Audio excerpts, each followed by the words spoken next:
최근 한 달 동안 코스피 지수가 전 세계에서 가장 많이 오른 거 알고 계셨나요? 미국도 중국도 일본도 아닙니다. 우리나라가 1위입니다. 왜 이런 일이 일어났을까요? 이걸 모르면 여러분들께서는 투자 기회를 놓치는 겁니다. 오늘 영상에서는 최근 국내 지수가 왜 오르고 있는지, 그리고 앞으로 어떤 자금들이 주식시장에 쏟아져 들어올지를 아주 쉽게 풀어드리고, 투자해볼 기업이나 ETF 같은 것들도 한번 추천을 드려보도록 하겠습니다.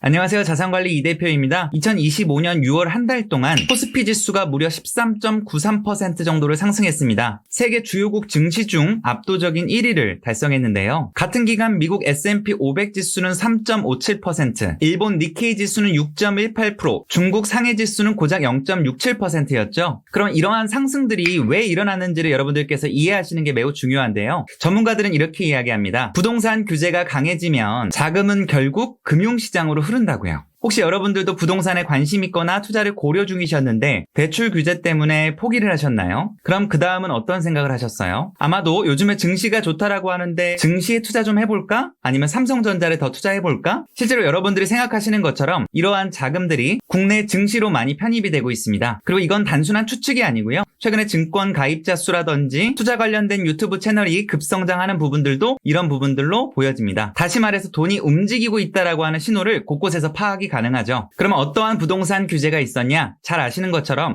이재명 대통령이 최근 주택담보대출을 6억 이상을 받지 못하게 규제를 했습니다. 사실상 중저가 주택 이외에는 대출이 어려워졌고 다주택자는 대출이 당연히 금지되었습니다. 정부가 원하는 바는 명확해요. 부동산보다 금융으로 자금들이 더 늘어나기를 바라는 거죠. 부동산이 막히면 돈이 증시로 간다. 이미 역사적으로도 많이 증명된 바가 있습니다. 2008년도 금융위기 이후에도 비슷한 일들이 있었죠. 정부가 부동산 규제를 강화하게 되면 특히 주식이나 ETF 이런 상품들에 대해서 관심도가 높아지기 마련입니다. 이번엔 그 중에서도 국내 주식이 메인이 되는 상황입니다. 지금 증권계좌 개설수는 9,059만 개 정도, 역대 최고 수치라고 하는데요. 전년 대비했을 때는 10% 정도가 늘어난 수치라고 하고요. 1년 사이에 800만 개가 늘었고 투자자 예탁금도 62조 원을 돌파했습니다. 특히 2030 세대의 신규 계좌 비율이 급증했습니다. MZ세대 분들이 시장의 주역이 되고 있다는 뜻이겠죠? 요즘 MZ세대 분들은 부동산에 대한 허들이 많이 높다 보니까 주식과 ETF 등에 대해서 적극적으로 투자를 하고 있는 상황입니다. 그럼 여기서 중요한 것은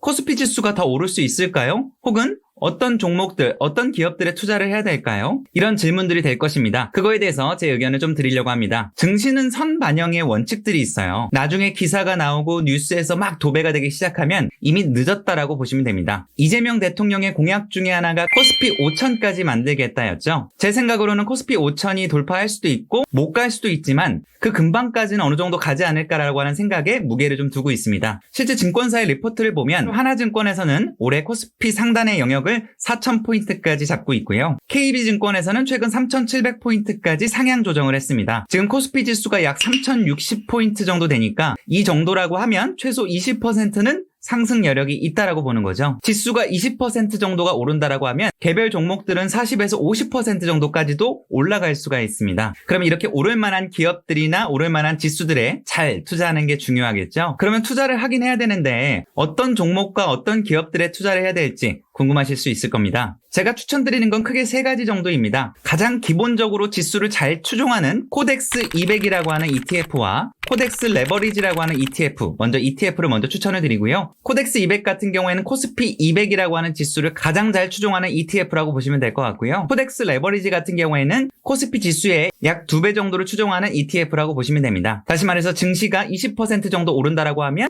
이 코덱스 레버리지 같은 경우에는 40% 정도까지 수익을 볼 수 있다는 뜻이겠죠. 그리고 개별 종목 같은 경우에는 카카오 같은 우량하지만 아직 조금 증시 반영이 안 된 기업들을 추천을 드리고 있는데요. 최근에 삼성전자나 SK하이닉스 이런 종목들 많이 추천을 받으실 텐데 워낙 우량주이기도 하고 주가가 좀 선반영된 부분들도 일부 있다 보니까 주가가 더 많이 상승하기 위해서는 시간이 많이 필요한데 반면에 이 플랫폼 관련된 기업들은 아직까지 많은 부분들이 증시에 반영이 되진 않았다고 판단했기 때문에 카카오 같은 기업을 투자해보셔도 너무 좋을 것 같습니다. 개별 종목을 고를 때는 덜 오른 종목, 주가에 아직 기대감이 덜 반영된 종목들 위주로 선별하시는 게 중요합니다. 그런데 여기서 주의사항이 하나 있는데요. 당연히 가지고 있는 돈을 한 번에 다 투자하라는 뜻은 아닙니다. 자산 분배에 대한 부분들로 제가 많이 안내를 드렸지만 일단 만약에 내가 자산 분배를 한 이후에 주식 투자에 가능한 투자금이 예를 들어서 3천만 원 정도가 있다라고 가정해 보겠습니다. 그러면 반드시 적립식 분할 매수를 해주시는 게 리스크 해칭에 도움이 되실 텐데요. 적립식 분할 매수라는 거는 내가 가진 운용 가능 자금을 한 번에 다 투입을 하는 게 아니라 일정한 내 원칙에 따라서 분할 매수를 하는 전략을 말씀드리는 건데요. 예를 들어서 내가 카카오라고 하는 기업을 투자한다라고 했을 때 3천만 원을 한 번에 투자하는 게 아니라 1,000만 원 정도는 현재 가격에서 매입을 하고 한 3에서 5% 정도가 하락을 좀 조정을 받았을 때 2차 매수를 들어가고 예를 들어서 5에서 7% 정도 추가적인 하락이 더 있었을 때 3차 매수를 하고 이런 식으로 분할해서 매수를 하게 되면 내 평균 단가가 인하되는 효과를 보실 수가 있으실 겁니다. 아니면 이러한 전략도 가능합니다. 기간적인 분할 매수가 가능한데요. 내가 예를 들어서 계획을 세워서 나는 보름에 한 번 정도씩 매입을 해서 총 한 달 반 정도 안에 총 3천만 원이라고 하는 돈을 다 투자를 하겠다라고 하면 지금 가격에서 현재 1,000만 원 정도를 매입하시고 보름 정도 뒤에 또 1,000만 원 그리고 보름 정도 뒤에 또 1,000만 원을 매입을 해서 총 한 달 반 정도 안에 투자를 마무리하는 거가 될 수도 있을 겁니다. 한 번에 들어가고 나서 바로 주가가 올라가주면 너무나 다행이지만 일반적인 기업들은 조정과 상승을 반복하면서 올라가기 때문에 이러한 전략이 훨씬 더 리스크를 줄일 수 있는 방법입니다. 정리 한번 해보겠습니다. 여러분들은 이미 알고 계실 겁니다. 부동산 규제가 되면 그 자금들이 증시로 오고 그 증시로 오게 되면 내가 투자하는 거에 대해서 기회 요소가 생길 수 있다는 것을요. 지금은 공부만 할 타이밍은 아닙니다. 소액으로라도 투자를 경험해 보시면 나중에 이런 기회가 왔을 때 이런 식으로 투자를 하면 되겠구나라는 것들이 직접 몸에 배일 수가 있을 겁니다. 오늘 영상이 도움이 되셨다라고 하면 좋아요 버튼 한 번만 눌러주시고요. 만약에 투자에 대한 고민이 있으시다라고 하면 댓글에 남겨주시면 제가 답변을 드리도록 하겠습니다. 오늘도 제 영상 시청해 주셔서 감사합니다. 고맙습니다.